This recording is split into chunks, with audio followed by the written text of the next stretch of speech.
I was hosted by President yesterday, and we had extremely lengthy discussions, personal and also bilateral.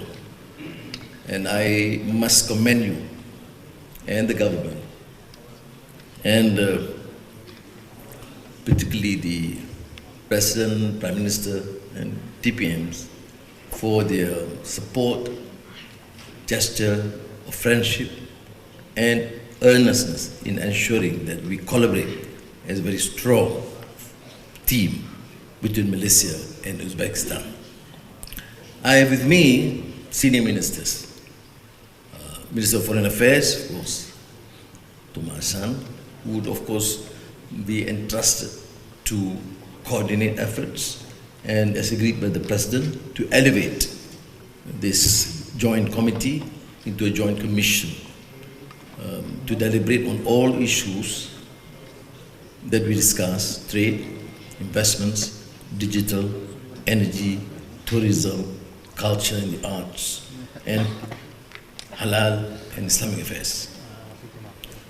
And then Guzafrul, the Minister of Investments and International Trade, who was of course quite pivotal in terms of explaining to you government policies, be it digital transformation or energy transition, and also halal development cooperation, and I mentioned the energy transition, but also the industrial master plan. They would have strong relevance and with Uzbekistan. Minister of Tourism, who is supposed to invite tourists to Malaysia, although he enjoys traveling as tourists, would of course see the spectacular beauty of Uzbekistan and the peculiar interest to Muslims because of this heritage and legacy in terms of, I mentioned, the knowledge and intellectual tradition and culture and the arts.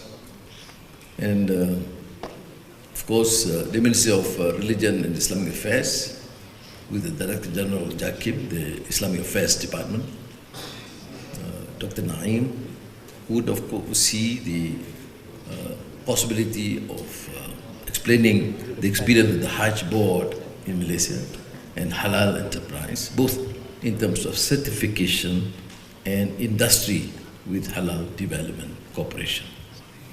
And we have here some very outstanding Malaysian private sector leaders and corporate leaders, including the President and Chief Executive of Petronas and EPF, and many others I would be failing. Khazanah, of course, my duty if I'm not able to mention, apologies if I'm not able to mention all, because it's quite a number. And therefore, thank you, DPM, Minister of Energy, Governor, and all the senior officials and the private sector, both from Malaysia and from Uzbekistan. I am informed there's 200 companies and corporate leaders are present, which shows in a short span and period of time that the bond of friendship and trust is there. I see huge potential both in Malaysia and Uzbekistan in various fields. Your strength is probably in your capacity to affect change and transform in a very short span of time, to modernize, to advance economic development, to attract investments, and this is something that we must learn and emulate. At the same time, Malaysia, in the last years, and particularly in the last 1.5 years, have been able to be seen as the hub for microchips, semiconductor, in the region.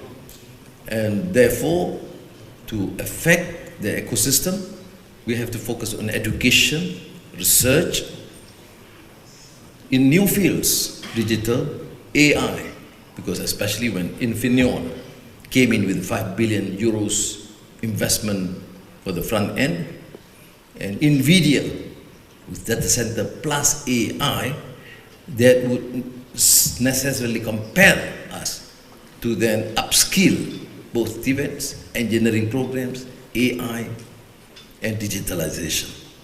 And this we must learn from one another. Yes, we depend on the major industrialized countries to invest, but our strength and our future capability would depend to a large extent on our ability to build our own strength, particularly among emerging economies, Uzbekistan and Malaysia. So, today the assembly is an important one. You, of course, have to share, compare notes, and see the possibility. And not that nothing has been done between the two countries. I think both DPM and MITI ministers have mentioned that there has been an increase of trade investments, 40% in 2022, 30% increase in 2023, but from a very low threshold. And whereas the capacity potential is huge. And therefore we should always think of complementing each other to see Uzbekistan and Malaysia as two great friends.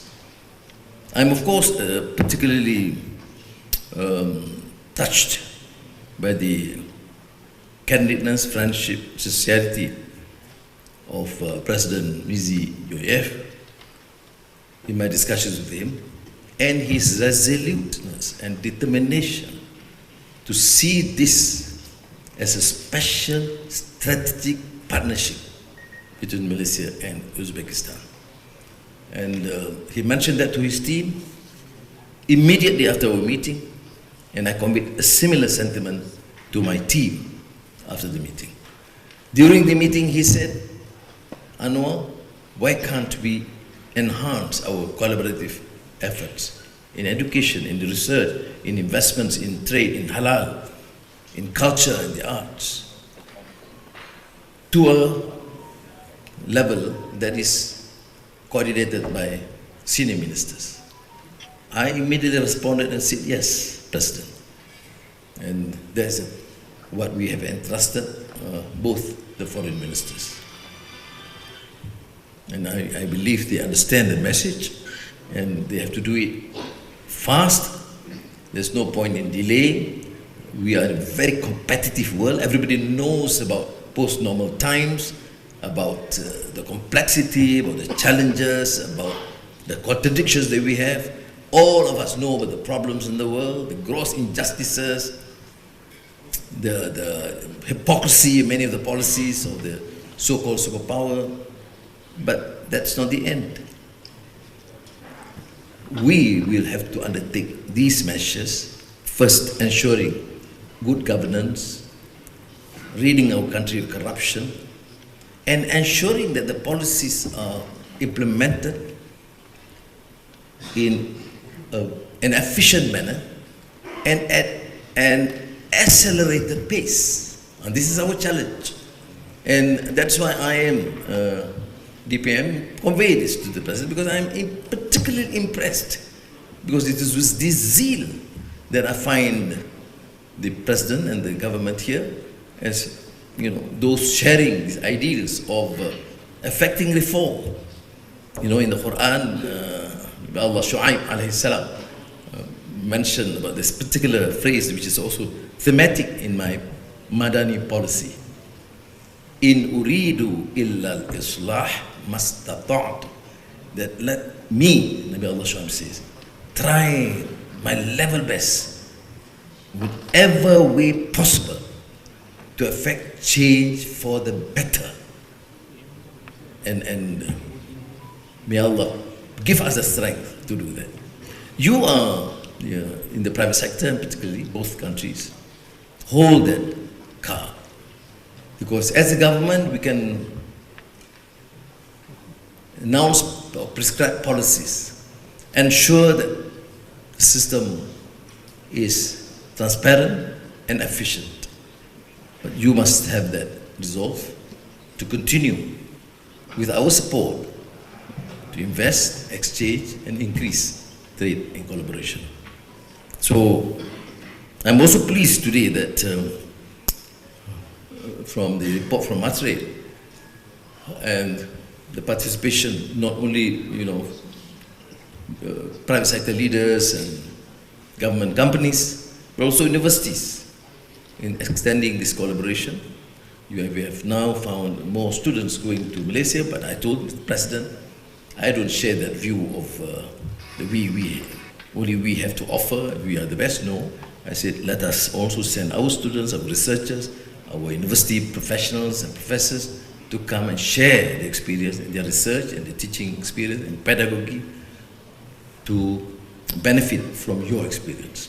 So I think the Minister of Higher Education will certainly do something more to ensure that the relations between these two countries become not only strategic but exemplar in terms of working collaboration between the two countries.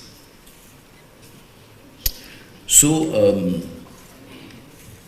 I think that as you know, that probably we should use the remnant of our time to listen to your case. It is in Malaysia, the only dialogue would end with some dialogue with the Prime Minister, Minister of Finance. The first question is new incentives. No, I don't think you should go on to that. We have given enough incentive. You should say the areas that you can do, what we can facilitate to ensure that the process is implemented in a faster or in a fast-track manner. Rahmat, Assalamualaikum warahmatullahi wabarakatuh.